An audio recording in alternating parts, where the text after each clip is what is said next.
समादरणीय धार्मिक सज्जन वृंद,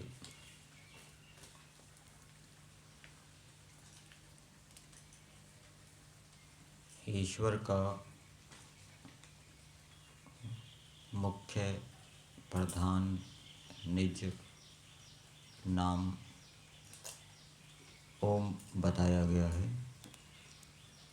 और महर्षि दयानंद जी ने वेद भाष्य में एक जगह लिखा है कि जैसे पिता और पुत्र का प्रेम संबंध होता है, वैसे ही ईश्वर का ओम के साथ संबंध है। इसको इस रूप में समझना चाहिए कि जैसे बालक अपनी जननी को या जनक को माँ या पिता के रूप में कहे तो उनको अच्छा लगता है, और उनका जो दूसरा नाम है सुरेश आदि से पुकारें तो उनको अच्छा नहीं लगता। इसी प्रकार से जीवात्मा भी जब परमेश्वर को उसके निज नाम ओम से पुकारते हैं तो परमेश्वर को वो प्रिय होता है, परमेश्वर को वो अच्छा लगता है। ओम का अर्थ सर्वरक्षक किया जाता है, और परमेश्वर अनेक प्रकार से हमारी रक्षाएं करता है, हमारे कर्मों का हिसाब रखता है, कर्मों का ठीक ठीक फल देता है। भय लज्जा शंका आदि के माध्यम से भी परमेश्वर हमारी रक्षा करता है, बुरे कार्यों से हटाता है, आनंद उत्साह आदि के माध्यम से अच्छे कार्यों में प्रेरित करता है, और क्षतिपूर्ति के माध्यम से भी कोई अन्यायपूर्वक हमारी हानि कर दे, क्षति कर दे तो उसकी पूर्ति करके भी हमारी रक्षा करता है। परमेश्वर ने अनेक प्राणियों को रक्षा के लिए साधन दिए हैं, किसी को सींग दिए हैं, किसी को नाखून दिए हैं, इनके माध्यम से वो अपनी रक्षा करते हैं। इसी प्रकार से परमेश्वर ने हमें बाह्य और अंतःकरण भी दिए हैं, और इनके अलग अलग विषय हैं। बाह्य करणों के विषय भी परमेश्वर ने बनाए, परमेश्वर ने हमें दिए। अंतःकरण के जो विषय है वो भी परमेश्वर ने हमें दिए। अंतःकरण में एक बुद्धि है। यदि परमेश्वर हमें वेद का ज्ञान ना देता तो बुद्धि देना क्या है, व्यर्थ हो जाता। वेद विद्या के माध्यम से हमारी बुद्धि का विकास होता है, और वेद एक ऐसे सूर्य के समान है, जैसे सूर्य के माध्यम से अंधकार नष्ट हो जाता है, वैसे ही वेद विद्या के माध्यम से अविद्या से युक्त जितने भी मत संप्रदाय है, मजहब है, वो नष्ट हो जाते हैं। जैसे सूर्य हमें आनंदित करता है, वैसे ही वेद विद्या भी हमें आनंदित करती है। इसलिए समाज के अंदर विद्यमान अविद्या आदि को दूर करने के लिए वेद विद्या का प्रचार प्रसार करना चाहिए। और मनुस्मृति के अंदर भी कहा गया है, सर्वेषामेव दानानां ब्रह्मदानम विशिष्यते। जितने भी दान हैं उन सभी दानों में जो वेद विद्या का दान है वो सर्वश्रेष्ठ है। महर्षि दयानंद जी ने वेद विद्या को प्राप्त करने के लिए बहुत तपस्या की। योग विद्याओं को सीखने के लिए भी बहुत तपस्या की। अनेक योगियों के पास गए, बहुत भ्रमण किया, कष्टों को सहन किया, ऐसे ही वेद विद्या को प्राप्त करने के लिए महर्षि दयानंद जी मथुरा गए विरजानंद जी के पास। तो उनके विषय में बताते हैं कि प्रारंभ में भोजन की व्यवस्था नहीं हुई तो दुर्गा प्रसाद खत्री ने उनके लिए भुने हुए चनों की व्यवस्था कर दी। 3 साल के लगभग लगने थे उनको वहाँ व्याकरण आदि शास्त्रों को पढ़ने में। तो कुछ दिनों तक महर्षि दयानंद जी भुने हुए चनों पर रहे। फिर गुजराती औदिच्य ब्राह्मण बाबा जोशी अमरलाल थे, उनकी हवेली में प्रतिदिन अनेक पंडित भोजन करते थे। तो उन्होंने महर्षि दयानंद जी की भोजन की व्यवस्था कर दी, उनको निश्चिंत कर दिया भोजन की ओर से। फिर हरदेव पत्थर वाले ने दूध के लिए 2 रुपये मासिक की व्यवस्था कर दी। तो दूध लाते होंगे तो गर्म भी करते होंगे, चूल्हा आदि का प्रयोग करते होंगे, चूल्हे पे गर्म करते होंगे। रात्रि में पड़ें इसके लिए सर्राफ ने तेल की व्यवस्था कर दी, तेल के लिए 4 आने मासिक तेल की व्यवस्था की। तो महर्षि दयानंद जी विश्राम घाट के ऊपरी भाग में कृष्ण मंदिर के पहली मंजिल में, जहाँ पर प्रवेश करते हैं, प्रवेश के दाईं ओर एक कोठरी थी, वहाँ रहते थे मथुरा में। और वो कोठरी ऐसी बताई जाती है कि उसमें पैर पसारना भी कठिन हो। तो इतने कष्टों को सहन करते हुए महर्षि दयानंद जी ने ये विद्या प्राप्त की। और विद्या के दौरान भी महर्षि दयानंद जी गुरुवर विरजानंद जी के लिए प्रतिदिन यमुना से घड़े लाते थे पानी भर के। कितने घड़े भर के लाते थे? 15 से 20, और दिन में कई बार जाना पड़ता था। और गुरुवर विरजानंद जी के नियम भी बड़े पक्के थे, कठोर नियम वाले थे। तो इन कष्टों को सहन करके महर्षि दयानंद जी ने वेद विद्या को प्राप्त किया। और ये जो यजुर्वेद भाष्य है, वेद भाष्य है, ये महर्षि दयानंद जी की तपस्या का फल है। वेद में एक जगह लिखा है कि जो मनुष्य भक्ति पूर्वक ईश्वर को पुकारता है तो परमेश्वर उसको भव सागर से पार कर देता है। जैसे नौका होती है, नौका से हम समुद्र नदी आदि को पार कर लेते हैं, वैसे ही परमेश्वर भी इस संसार रूपी सागर से अथवा संसार के क्लेशों से, दुखों से किसको पार कर देता है? जो भक्ति पूर्वक परमेश्वर को पुकारता है। और परमेश्वर की भक्ति करना मतलब है परमेश्वर की आज्ञा का पालन करना। तो परमेश्वर की जो आज्ञा का पालन करते हुए परमेश्वर को पुकारता है तो परमेश्वर उसको ऐसा ज्ञान विज्ञान देता है जिससे कि वो संसार के दुखों कलेशों से पीड़ित नहीं होता, उनसे प्रभावित नहीं होता, और वो सुखपूर्वक संसार में रहते हुए संसार से पार होकर मोक्ष को प्राप्त करता है। फिर एक अन्यत्र वेद में कहा गया है कि जो ईश्वर के उपासक हैं वो परमेश्वर को अपनी ओर प्रेरित करते हैं, अपनी ओर आकृष्ट करते हैं। अर्थात जब हम ईश्वर की आज्ञा का पालन करते हैं तो ईश्वर हमारी ओर आकृष्ट हो जाता है, हमारी ओर प्रेरित हो जाता है, हम उसको ईश्वर को अपने वश में कर लेते हैं। वहाँ पर उदाहरण दिया गया है कि जैसे रस्सी से बांधकर किसी को अपने वश में कर लिया जाता है, ऐसे ही परमेश्वर भी अपनी आज्ञा का पालन करने वालों को, वेद के अनुकूल चलने वालों को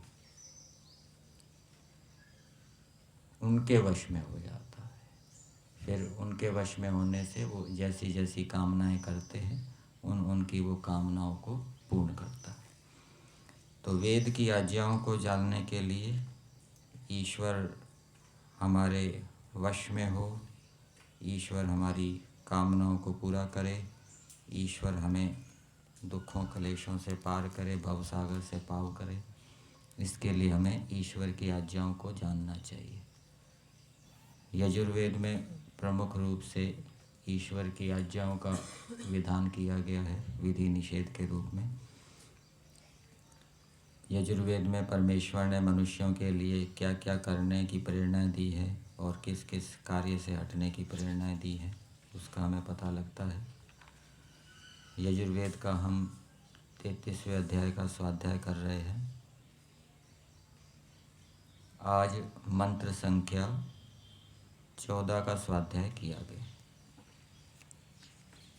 इससे पहले हमने मंत्र संख्या 13 के ऊपर विचार किया था और उस मंत्र में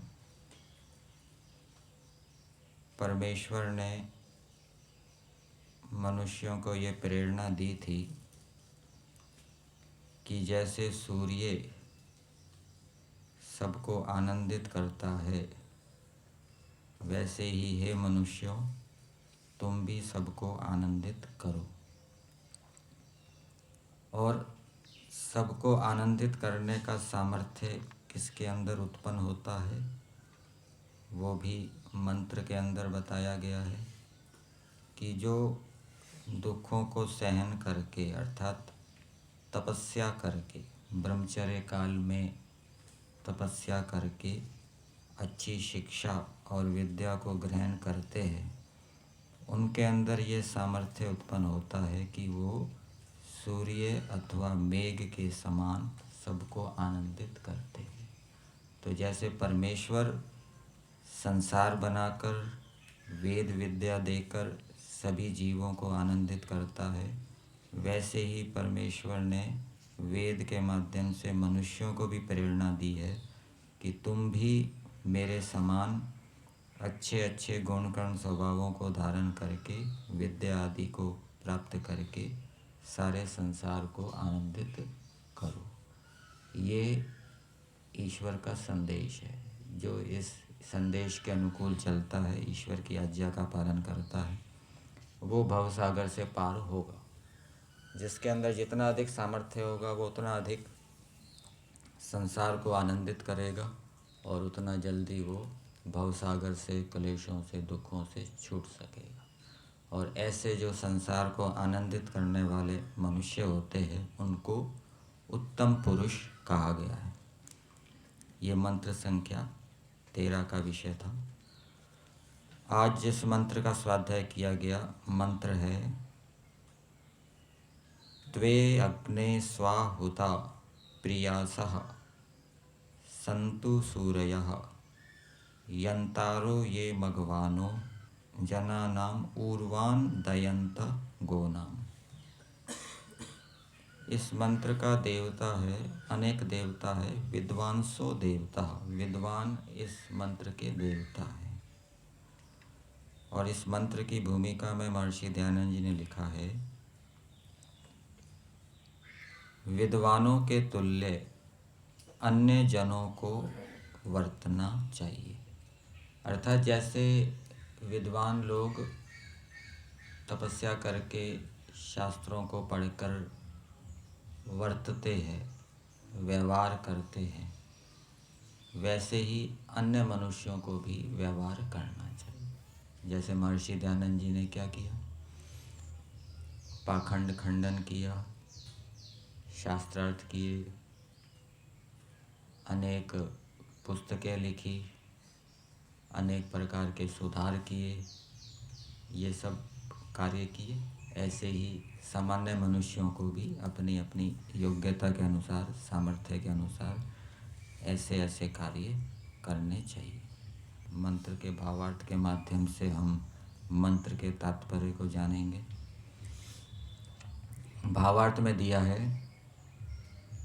कि हे मनुष्यों जैसे विद्वान लोग अग्नि आदि पदार्थों की विद्या को ग्रहण कर विद्वानों के प्यारे हों। तो जो विद्यार्थी विद्वानों से विद्या को प्राप्त करके विद्वानों का प्रिय हो जाता है, अर्थात अच्छी विद्या से युक्त होता है, वो ईश्वर का भी प्रिय होगा, क्योंकि ईश्वर की ऐसी आज्ञा है कि वो विद्वानों का प्रिय बने। और जो विद्वानों के निकट तो रह रहा है लेकिन मेहनत नहीं कर रहा, पुरुषार्थ नहीं कर रहा विद्या की प्राप्ति में, वो विद्वानों का प्रिय भी नहीं होगा और ईश्वर का प्रिय भी नहीं होगा। स्कूल कॉलेजों में भी देख सकते हैं, गुरुकुलों में भी देख सकते हैं कि जो विद्यार्थी अच्छी मेहनत करते हैं, पहले दूसरे रैंक में आते हैं, तो वो अध्यापकों के भी प्रिय होते हैं और वो ईश्वर के भी प्रिय होंगे, क्योंकि उन्होंने वो विद्वानों के प्रिय बने हैं। ऐसा वेद की आज्ञा है, ईश्वर की आज्ञा है। फिर आगे दिया, जैसे विद्वान लोग, यहाँ पर भी जोड़ेंगे, जैसे विद्वान लोग दुष्टों को मार और गौ आदि की रक्षा कर मनुष्यों के प्यारे होते हैं, वैसे तुम भी करो। तो विद्वान लोग दुष्टों को मारते हैं। कौन विद्वान? जो क्षत्रिय है, राजा है, उसका काम है दुष्टों को मारना, जो चोर डाकू हैं उनको मारना, नष्ट करना। और वो इस प्रकार से राजा ऐसे कार्य करके प्रजा का प्रिय होता है।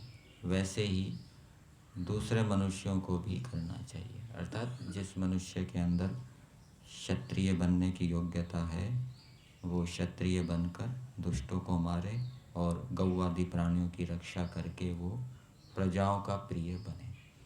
तो जो राजा प्रजा का अच्छी प्रकार से पालन करके, अर्थात गौ आदि की रक्षा करके, चोर डाकुओं को मार के और प्रजा के लिए अच्छी सुशिक्षा, स्वास्थ्य आदि की व्यवस्था करता है, वो प्रजा का प्रिय होता है। और ऐसा राजा ईश्वर का भी प्रिय होता है, क्योंकि वो वेद की आज्ञा के अनुकूल चलता है और ऐसे राजा के वश में ईश्वर होता है। ऐसे राजा को ईश्वर क्या है, भवसागर से पार कराएगा, उसको ज्ञान विज्ञान देगा, विद्या देगा। अब मंत्र के शब्दों को हम पदार्थ के माध्यम से देखते हैं। पदार्थ में दिया है, हे स्वाहुता, सु आहुता। हु धातु है, हु धातु दाना, दानयो, देने और लेने अर्थ में होती है। यहाँ पर आदान अर्थ लिया गया है। सु आहुता, अच्छी प्रकार से ग्रहण किए गए, सुंदर प्रकार से विद्या को ग्रहण किए हुए विद्वान, अर्थात ऐसे विद्वान को संबोधित किया गया है जिसने विद्यार्थी काल में गुरु के अधीन रहते हुए, तपस्या पूर्वक अनुशासन में रहते हुए पूरे पुरुषार्थ से अच्छी विद्या ग्रहण की है। ऐसे विद्वान को संबोधित किया जा रहा है। तो विद्वान को ऐसा होना चाहिए, ये भी एक प्रकार से प्रेरणा दी जा रही है कि जो विद्वान बने वो विद्यार्थी काल में अच्छी प्रकार से पुरुषार्थ करे और पुरुषार्थ करके वो विद्या से युक्त हो। ये वेद की आज्ञा है। उसको संबोधित किया जा रहा है, ये जो जनानाम, मनुष्यों के बीच, वीर पुरुष, यंतारः, जितेंद्रिय, मगवानः, बहुत धन से युक्त जन, पृथ्वी गोनाम, पृथ्वी व गौ आदि के उर्वान हिंसकों को मारते हैं, वे विद्वान लोग आपके प्यारे हों। तो एक विद्वान को संबोधित कर रहे हैं कुछ मनुष्य और संबोधित करके कह रहे हैं कि हे विद्वान, जो मनुष्य जितेंद्रिय हैं। यंतारा मतलब जितेंद्रिय हैं। जितेंद्रिय किसको कहते हैं? जो अच्छा सुनने पर प्रसन्न ना हो, निंदा आदि से दुखी ना हो, अच्छा भोजन करने से प्रसन्न ना हो, और यदि कभी खराब भोजन खाने को मिल जाए तो उससे दुखी ना हो, जो सम स्थिति में रहे। जितेंद्रिय का उदाहरण यंत्र के समान दिया जाता है।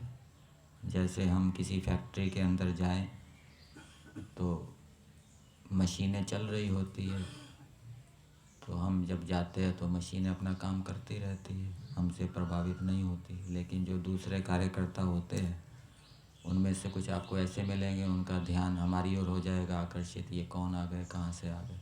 लेकिन कुछ कार्यकर्ता ऐसे मिलेंगे जो अपने काम में लगे रहते हैं, वो बाहर के क्रियाकलापों से प्रभावित नहीं होते, बाहर क्या हो रहा है। तो इसी प्रकार से जितेंद्रिय व्यक्ति क्या है? यंत्र के समान होता है। वो अपने कार्य में लगा रहता है, बाहर के क्रियाकलापों से प्रभावित नहीं होता। तो ऐसे जितेंद्रिय मनुष्य विद्वानों के प्रिय हों, विद्वान उनको प्रिय समझें। एक बताया जो मनुष्यों के बीच में वीर पुरुष हों, वीर पुरुष भी विद्वानों को प्रिय हों। वीर किसको कहते हैं? धर्मवीर, कर्मवीर, राजवीर आदि। मतलब कि जो उत्साही हो, अपने कार्यों को करने में उत्साही हो, ऐसे मनुष्य विद्वानों के प्रिय हों। जो जितेंद्रिय हों वो भी विद्वानों के प्रिय हों। और मगवाना, बहुत धन से युक्त जो जन है, और वो धन उनका कैसा होगा? मेहनत ईमानदारी से कमाया गया होगा। ऐसे मनुष्य भी विद्वानों के प्रिय हों। और गोनाम, गो के दो अर्थ किए हैं। गो का अर्थ पृथ्वी भी होता है और गऊ का अर्थ पशु, गाय भी होता है।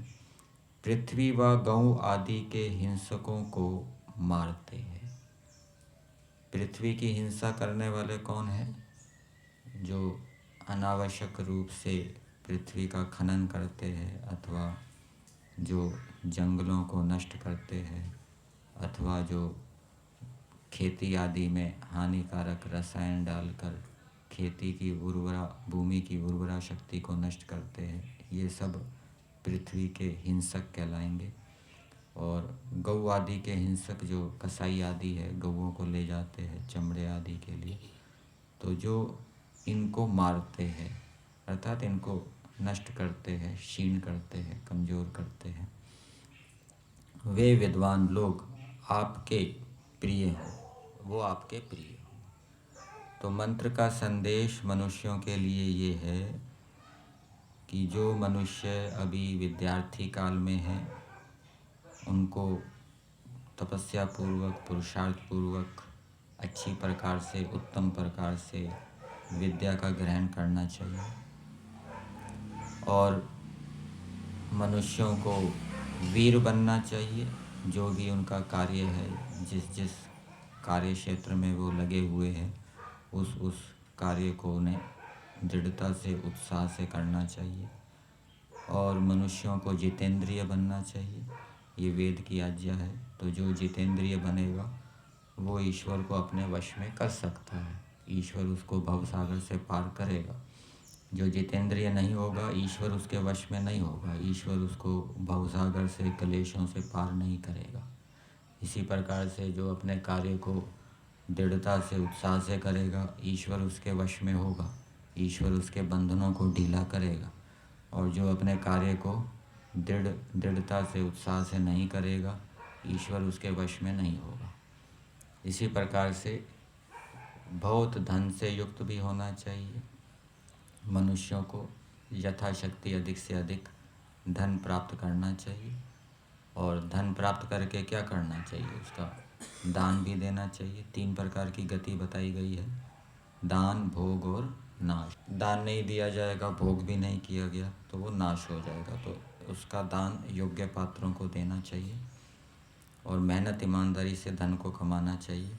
तो ये भी ईश्वर की आज्ञा है। तो जो इस प्रकार से ईश्वर की आज्ञा के अनुकूल चलेगा तो ईश्वर उसको भवसागर से पार करेगा, क्लेशों से पार करेगा, उसके वश में होगा।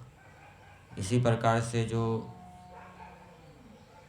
गौ आदि प्राणियों की रक्षा करते हैं, हिंसकों से बचाते हैं, गो हत्यारों से बचाते हैं, गौ सेवा आयोग बना हुआ है ना सरकार के अंदर, उसके अंदर जो लगे हुए व्यक्ति है, जो और भी दूसरे प्राणियों की रक्षा के लिए भी विभाग बने होंगे, तो उन विभागों के अंदर जो कार्य कर रहे हैं, अपने कार्य को मेहनत ईमानदारी से कर रहे हैं, तो वो भी एक प्रकार से ईश्वर की आज्ञा का पालन कर रहे हैं कि वेद में ये ईश्वर की आज्ञा है।